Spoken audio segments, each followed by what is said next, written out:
So today in plant science, we're back to talking about erosion. So far this week, we've talked about principles like leaving ground bare and unseeded. We've also talked about yesterday about wooded areas and how that can affect or minimize erosion in places where the grade is too steep for us to do other agricultural practices. Today we're going to be talking just a few minutes about strip cropping. Now, strip cropping is just like it sounds, planting strips or rows of crops in small areas in order to minimize the effects of erosion. If you look at this example here, we have corn planted in strips with other forages in between. Now, those forages or small grains can differ just depending on the time of year or the place that we want to put those crops at. But this is just an example where a grass forage is planted here in between these strips of corn here in New York State. And the idea here is if the slope is even minimally gradual, that those strips of grass can minimize the effects of erosion.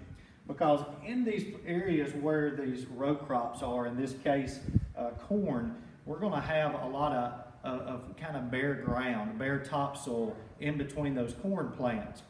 If we start to get a lot of rain, get a lot of runoff, then that's going to cause a problem for erosion in these little strips where the corn is planted.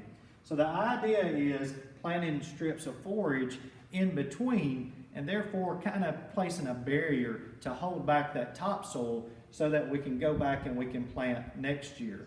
Now, if we think about this same field or this same area next year, what can the farmer do? Well, the farmer can transition where they plant the crop or the row crop. So for instance, this year where we see grass, or we might see wheat, or we might see some other small grain, we're going to actually move that corn over into that area, and the places that have corn this year might have some of that small grains next year in order to rotate the crop and not overextend the nutrient content of that particular field.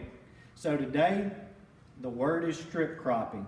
Tomorrow, stay tuned, and we'll have another erosion thing for you tomorrow so that you can check this out and you can help out erosion at your place.